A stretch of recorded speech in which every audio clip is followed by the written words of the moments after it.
बिस्मिल्लाहिर्रहमानिर्रहीम। अस्सलाम वालेकुम। आप देख रहे हैं बी वॉच न्यूज़ और मैं हूं ताज मोहम्मद जान। आज हमारा एक ही मौजू होगा। ख़तों का मौसम चल रहा है, पहले लव लेटर, उसके बाद नमकीन लेटर्स, फिर जहरीले लेटर्स, और अब जो ना एक कड़वा ख़त जो ना वो सामने आ गया है। ये कड़वा ख़त किसने किसको लिखा है और उसमें क्या लिखा है, इस पर बात करेंगे। लेकिन इसकी डिटेल में जाने से पहले मैं आपसे रिक्वेस्ट करूँगा, हमेशा आपसे रिक्वेस्ट करता हूँ कि बी वॉच सच के साथ खड़ा है, सच को प्रमोट कर रहा है। आप भी हमारा साथ दें, सच का साथ दें। हमारे इस चैनल बी वॉच को सब्सक्राइब करें और बेल का आइकन दबाकर इस अमर को यकीनी बनाएं कि जब भी कोई नई वीडियो अपलोड हो सबसे पहले आप तक पहुँचे। तो ख़तों का मौसम चल रहा है जी। सबसे पहला जो थोड़ा सा इसकी बैकग्राउंड जो है ना बता दूं, ख़तों का मौसम मैंने क्यों कहा है। सबसे पहले एक ख़त आया अमेरिका से, जो बाइडन सिटिंग सदर जो हैं उनके उधर से वो ख़त आया। उसमें जनाब मियाँ शहबाज शरीफ साहब को एड्रेस किया गया।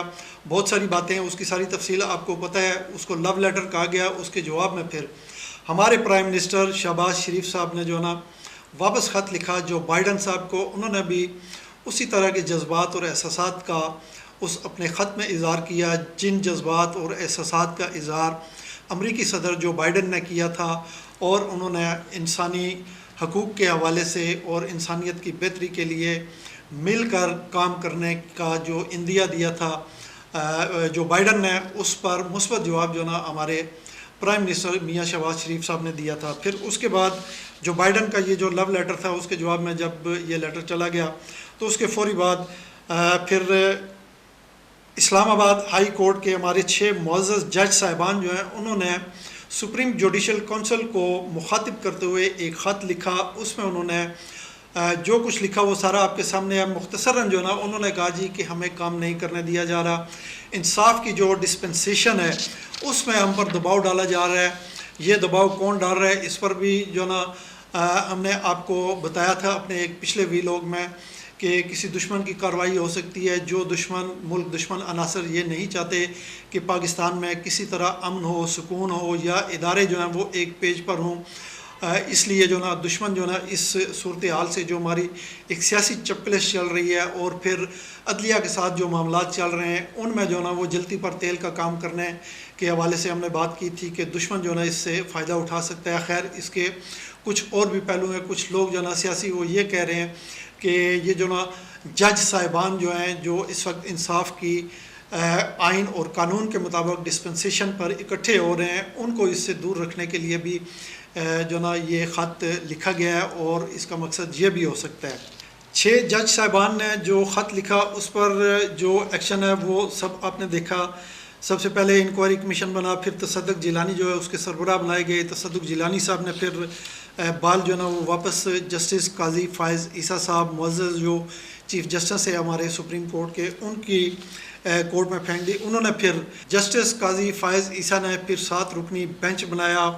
और अब गालिब इम्कान यह है कि फुल कोर्ट बनेगा। और इसमें आपको साथ साथ ये भी बताता चलूँ कि गुज़श्ता रोज़ चीफ़ जस्टिस ऑफ पाकिस्तान काजी फ़ायज़ ईसा जो है ना, उन्होंने कहा जी कि धमकी या मुदाखलत बर्दाश्त नहीं करेंगे। इंसाफ की डिस्पेंसेशन में अगर कोई मुदाखलत करता है तो हम उसको कतन बर्दाश्त नहीं करेंगे। फिर उन्होंने अपनी अदलिया के जो मुअज़्ज़ज़ जज साहिबान हैं उनको एक ऐसा माहौल फ्राहम करने का रिज़ॉल्व दिया है, ऐद किया है कि जिसमें वो पूरी आज़ादी के साथ आइन और कानून के मुताबिक जो है फ़ैसले कर सकें और एग्रीव्ड जो पार्टियाँ हैं उनको इंसाफ दे सकें। ये काजी फ़ायज़ ईसा साहब ने कहा है। अब इस पर उन्होंने ये भी इंदिया दिया है कि हम जो ना फुल कोर्ट में ये मामला सुनेंगे। ये जो 6 जजों का ख़त था उस हवाले से जो ना वो बात कर रहे थे। लेकिन बात यहाँ पर रुकी नहीं है। इस डेवलपमेंट के साथ ही जब 6 फाजिल जज साहिबान दबाव की शिकायत कर रहे थे, न सिर्फ इन 6 फाजिल जज साहिबान को बल्कि इस्लामाबाद हाई कोर्ट के तमाम सिटिंग जज जो हैं, मैंने आपको बताया था कि इस वक्त जो ना 8 जज जो ना मौजूद हैं इस्लामाबाद हाई कोर्ट में जो इस वक्त काम कर रहे हैं। टोटल स्ट्रेंथ उसकी 10 जज साहिबान पर मुश्तमिल है, लेकिन 2 सीटें खाली हैं। और ये 8 के 8 जजों को एक जो ना ख़त मिला है जिसमें एंथ्राक्स जो है, ये जहरीला केमिकल होता है, इसको छूने से सूंघने से बॉडी को नुकसान पहुंच सकता है, इवन के इंसान की मौत भी हो सकती है। तो ये जहरीला ख़त उनको मौसूल हुआ। अभी इस मामले पे कुछ जो ना पिक्चर क्लियर नहीं थी, कुछ सुझाई नहीं दे रहा था कि क्या किया जाए क्या ना किया जाए, कहाँ से आया है ख़त। सब चमगोइयाँ हो रही थी हर तरफ कि लाहौर हाई कोर्ट और उसके बाद फिर सुप्रीम कोर्ट के फाजल जज साहिबान को भी ऐसे ही जहरीले ख़त जो है ना वो मौसूल हुए। इन ख़तों पर तबसरा करते हुए, जैसा कि मैंने आपको बताया, हमने पिछले वीलॉग में आपको बताया था कि ये किसी दुश्मन की कार्रवाई भी हो सकती है, लेकिन हमारे मुल्क के सियासी जो लोग हैं वो इसको दूसरी नज़र से देख रहे हैं। वो ये कह रहे हैं चूँकि हमारे फाजिल जज साहिबान जो है वो तारीख़ में पहली मरतबा उन्होंने ये दबाव कबूल करने से इनकार किया है और वो इंसाफ की डिस्पेंसेशन के लिए जो ना उनका अज़्म है, हौसला है और वो खड़े हो गए हैं।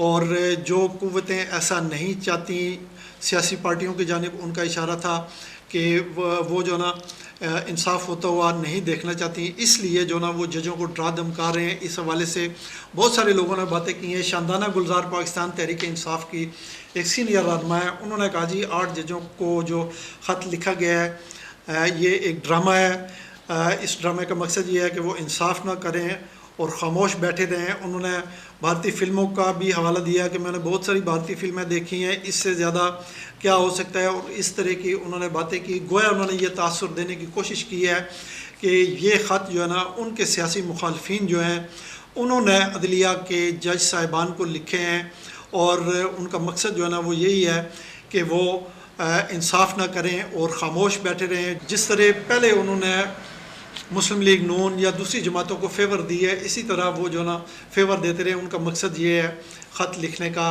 कि वो जो ना किसी अग्रीव पार्टी को कानून और आइन के मुताबिक इंसाफ ना दें। अच्छा जी, ख़तों के इस मौसम में जो नया ख़त लिखा गया है वो मैंने आपको बताया था कि ये एक कड़वा ख़त है।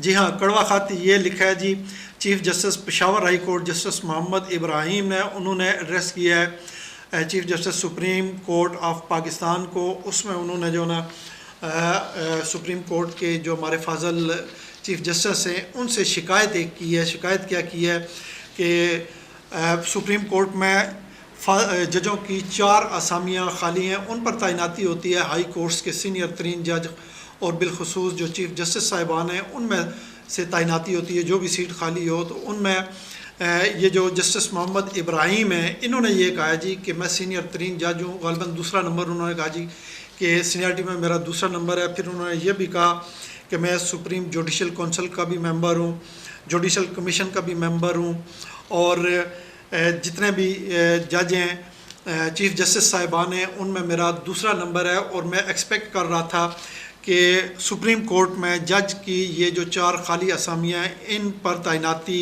जब होगी तो उनमें मेरे नाम पर भी गौर किया जाएगा। उन्होंने कहा जी मैं जानबदारी और इम्तियाज़ी सलूक पर आपकी तवज्जो दिलाना चाहता हूँ। जी हाँ, ये काजी फ़ाइज़ ईसा साहब को उन्होंने मुखातब करते हुए कहा। उन्होंने कहा जी कि 4 असामियाँ थी, एक पर तैनाती आपने की है, वो भी अपने सूबे से नईम अख्तर अफ़गान हैं, ये बलूचिस्तान हाई कोर्ट के चीफ़ जस्टिस हैं, इनकी तैनाती हुई है। गो कि उन्होंने कहा जी कि मुझे इस पर कोई एतराज़ नहीं है, बल्कि मुझे खुशी हुई है कि आपने नईम अख्तर अफ़गान जो हैं उनको तैनात कर दिया है। लेकिन मुझे एतराज़ ये है कि मेरे नाम पर क्यों गौर नहीं किया गया। सीनियरिटी लिस्ट में जो ना सबसे सीनियर होने के बावजूद, और इसके अलावा तवक्को ये थी, उन्होंने ये भी लिखा है कि तवक्को ये थी कि सुप्रीम कोर्ट में तकर्री की फ़हरिस्त में शामिल होऊंगा, मौजू ना करार दिया जाता तो कोई एतराज़ ना करता। काबिल गौर फिक्र है कि मेरे पास ऐसे राब्तों की कमी है जो इन तैनातियों में किरदार अदा करते हैं। मेरा मकसद फ़ैसले को चैलेंज करना नहीं है, सिर्फ़ अपने तहफ़्फ़ुज़ात से आपको आगाह करना है। आपने जो इंसाफ देना है हमें, और आप ही से हम रिक्वेस्ट कर सकते हैं। उन्होंने बड़े सॉफ्ट अल्फाज में ऐसा कुछ भी ना कहा और कुछ क्या भी गए, शिकायत भी की बड़े सख्त तरीके से, लेकिन उनके अल्फाज ख़त में लिखे गए जो अल्फाज हैं वो बड़े नरम हैं। उन्होंने साथ साथ चीफ़ जस्टिस साहब को ये भी कहा है कि मेरा मकसद हरगिज़ ये नहीं है कि आपके फ़ैसले को चैलेंज करूं या इस पर कोई सीरियस एतराज़ उठाऊं, सिर्फ बताना मकसूद ये था कि मैं सीनियर तरीन जज हूँ और मेरा नाम ज़ेर गौर आना चाहिए था, जो कि नहीं हुआ।